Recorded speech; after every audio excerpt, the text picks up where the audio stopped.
You wake up every day and carry something invisible. No one asks about it. No one notices the weight. And you've learned not to mention it. You function. You smile when required. You answer messages. You show up. From the outside, nothing looks broken. And that's the problem. Because your pain doesn't announce itself. It doesn't interrupt conversations or collapse your life in dramatic ways. It stays hidden, quiet, contained. This is the psychology of people who feel hidden pain daily. Not sadness that demands attention. Not trauma that leaves obvious scars. But a low, constant ache beneath the surface of your life. You learned early that being strong meant being silent, that burdening others was dangerous. That pain, if expressed, would either be ignored or turned into an inconvenience. So you adapted. You became emotionally self-sufficient.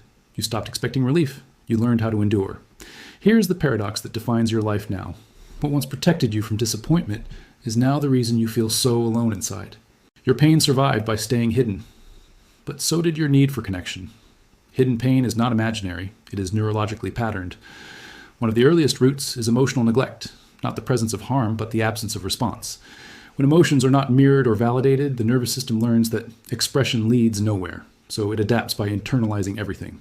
This often pairs with parentification, where the child becomes emotionally responsible for themselves, or even for others, before they are ready. You learn to manage feelings instead of feeling them. Over time, hypervigilance develops, not toward danger, but toward social equilibrium. You become acutely aware of others' moods, needs, and expectations, while losing contact with your own. Your brain's default mode network, responsible for self-referential thought, begins to organize around endurance rather than identity. Instead of asking, "What do I need?" the internal narrative becomes, "What must I tolerate?" This shapes attachment patterns, often avoidant or anxious avoidant. You long for closeness, but fear the exposure it requires. So you keep pain private, even from those closest to you. This is not weakness. It is adaptation under emotional scarcity. But adaptations have consequences. The deepest cost of hidden pain is not suffering itself. It's unwitnessed suffering. Carl Jung wrote that the most terrifying thing is to accept oneself completely. But for you, the terror came earlier, when no one else did. So you learn to fragment. Parts of you feel deeply. Other parts stay functional. They rarely meet. You sacrifice authenticity for acceptance. You become agreeable, capable, low maintenance. And slowly, invisibly, you grieve a self that never had room to exist. Seneca warned that unexpressed sorrow weighs heavier than declared grief. Your pain doesn't move, it settles.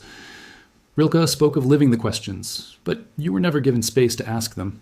Your core fear is not pain itself, it's rest. Because rest would require safety, and safety once was unreliable, so you stay busy, useful, controlled. Your grief has no ceremony, your exhaustion has no name, and still you endure. Hidden pain doesn't disappear in adulthood, it becomes character. You might notice it in relationships. You listen deeply, support endlessly, but struggle to receive. You fear being a burden more than being lonely. You might see it at work, highly responsible, quietly overwhelmed, respected, but unseen. You might struggle with self-worth, tying value to usefulness rather than existence. Your boundaries may be unclear, not because you don't have limits, but because you learn to override them. Emotionally, you regulate through suppression. You stay calm until you collapse privately. Your identity may feel blurred. You know who others need you to be, but not who you are without that role. These are coping mechanisms, not character flaws. Unlearning begins with recognition. Pain that is never expressed does not disappear. It becomes posture, tone, fatigue, distance. Awareness allows choice. You don't need to reveal everything to everyone, but you do need somewhere your pain is allowed to exist. Healing hidden pain is not about exposure. It's about permission. Permission to feel without managing, permission to need without apology, permission to rest without justification. Inner child work helps you return to the moment you learn to be silent. Shadow work helps you reclaim the parts of you that learned endurance instead of expression. Nervous system regulation teaches your body that support is not a threat. And slowly, you practice letting pain be seen. Not dramatically, but honestly. Here's a truth that reshapes everything.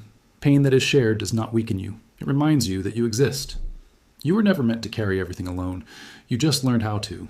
The goal is not to be fixed, but to become whole. If this resonated, share it with someone who carries more than they show. And if you want to keep exploring the psychology beneath silence, stay here.